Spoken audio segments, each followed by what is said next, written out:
I was a young teen around 14 or 15. My father had a rough time with women and always seemed to have bad luck with them, until he started dating an old high school friend that we'll just call Susan. She was a cool woman. I was glad my dad found love in his life again. He deserved it. Susan was kind to me and even had 2 kids of her own, one younger and one older than me, but they didn't come around often. My dad dated her off and on for over a year, thinking he was super lucky. But soon we started having problems that escalated until the breaking point. I'll start from the beginning and you'll see that I'm not lying when I say that Susan is an evil woman. Susan is a struggling drug addict that my dad knew about and had tried to help her through it, but she was always fighting him on it and had moments of pure rage. I hate when people yelled and fought with each other. I'm kind of emotional and I start getting weepy. Why?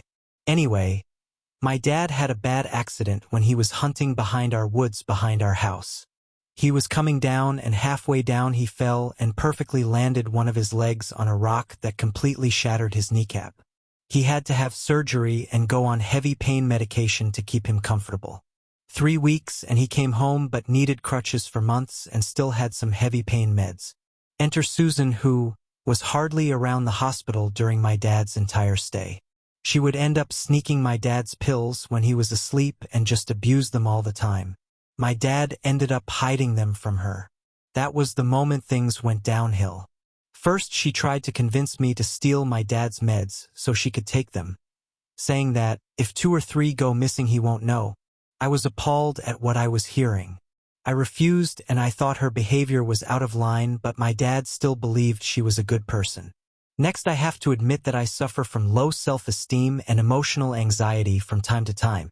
It was a while after the pill issue that Susan came and was trying to convince me to run away from my dad because he didn't care about me anymore. I was in a bad time in my life and she succeeded in making me do just that. I did come back afterwards when I was found on the road by police. She was turning me and my dad against each other and got us literally yelling at each other.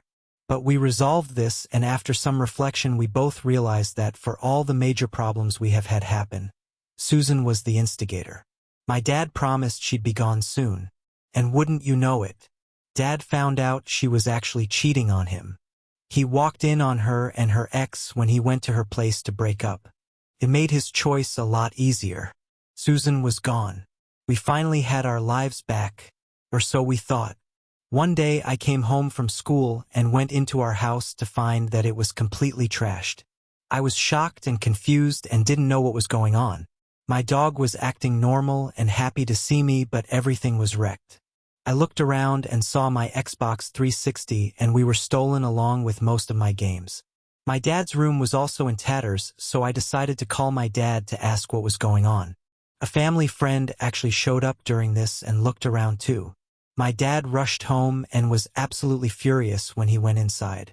Our friend left and Dad checked around and noticed that only his pills were stolen from his room. We knew instantly that it was Susan. Our dog was acting normal because she knew Susan and was used to her. That's how she didn't get mauled by our dog and was able to rob us. Instantly my dad began to figure out what to do. I suggested that we call the police, but my dad refused. He called dibs. Being ex-military, even with a bad leg, made him a dangerous man to fuck over. He found out that her ex, a Russian dude that's a wannabe gangster, helped rob us. My dad acted as swiftly as possible, and to be honest, I was scared. I thought he'd literally kill the both of them. It took 4 days for my dad to find out where they were staying. They moved in together at his house. My dad told me to stay home and drove over there at night with a baseball bat and his favorite pocket knife. Around midnight he came back and I saw stuff in the back of our car. He told me that my consoles were sold away and he couldn't have gotten them back. I asked what happened and he sat me down. He had went down and found that both of them were there that night, and he honked his horn real loud and they came out.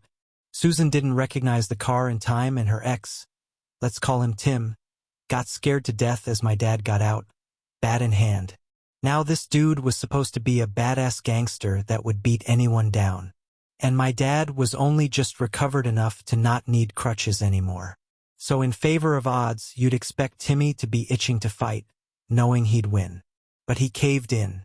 My dad had a reputation of being the guy who'll beat down anyone who fucks with our family. He has beaten a few people around town that has hurt our friends or family. Tim apparently got on his knees and begged for his life, and that he'd do anything. And my dad, being the saint he is, told him to strip and give him all his clothes. Tim couldn't tear them off fast enough. Susan was about to go onto the house, presumably to call the police, when my dad told her not to move or he'd beat Tim to death. He grabbed the clothes and told them to never come near our house again, or else. He also assured them that he'd be back. I was shocked, but glad my dad didn't kill anyone. He told me that I wasn't going to school tomorrow because I was coming with him to Susan's house. So the next day at noon we show up and Tim immediately hid in his bedroom. My dad told me to get the big cardboard box he loaded up yesterday. We went in and he told Susan that he was taking their DVD collection. He went over and told me to take them all, which I did, albeit reluctantly. I was a bit uncomfortable with the situation, but was in awe of how badass my dad was being. He yelled for Tim and that dude ran right in like a dog and sat down on the couch. My dad told him he had a week to get out of our town. If he didn't, he'd have a bad time. Tim agreed profusely, and my dad and me walked out. But before we left, my dad stopped and turned to Tim and told him to strip again and give him his clothes. I watched slack-jawed as Tim hurriedly pulled his clothes off and gave them to my dad. We eventually went home. They never called the cops. Too afraid, I guess, of the authorities or my dad. I don't know which. But we haven't heard from them since. Good riddance.